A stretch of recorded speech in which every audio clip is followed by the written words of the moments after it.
Hi అండి, welcome back to our channel. ఇలా చూసారా అండి, ఎంతో క్రిస్పీగా ఉన్నటువంటి బియ్యపిండి చిప్స్ అండి. చాలా టేస్టీగా ఉంటాయి. మీరు కూడా ట్రై చేయండి, చాలా బాగుంటాయి.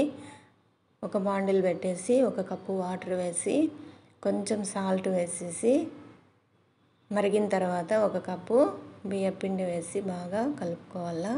చల్లారిన తర్వాత ఒక బౌల్లో వేసుకొని చపాతీ ముద్దలాగా కలుపుకోవాలా. ఒక్కొక్క ముద్ద తీసుకొని చపాతీ బండ పైన పెట్టేసి కొంచెం పొడిపిండి వేసుకొని చపాతీలాగా బాగా ఒత్తుకోవాలా. అలా ఒత్తుకున్న తర్వాత ఒక ఫోర్క్ స్పూన్ తీసుకొని అంతా హోల్స్ పెట్టేసుకోవాలా.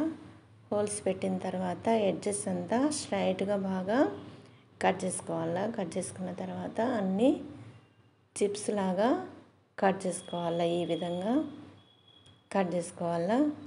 ఫస్ట్ టైం చూస్తున్న వాళ్ళు మన ఛానల్ని సబ్స్క్రైబ్ చేసుకోండి. టేస్టీ రెసిపీస్, ఈజీ రెసిపీస్ ఉంటాయండి మన ఛానల్లో.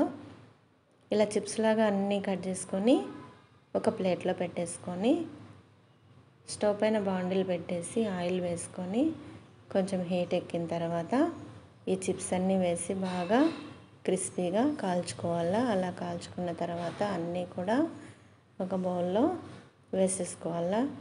చాలా టేస్టీగా ఉంటాయండి, చాలా క్రిస్పీగా కూడా ఉంటాయి.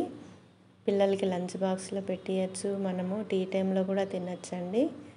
ఇలా బౌల్లో వేసుకున్న తర్వాత హాఫ్ స్పూను సాల్ట్, 1 స్పూన్ కారము, హాఫ్ స్పూను చాట్ మసాలా. ఒకవేళ చాట్ మసాలా లేనట్లయితే కొంచెం గరం మసాలా అయినా వేసుకోవచ్చండి. చాలా టేస్టీగా ఉంటాయి.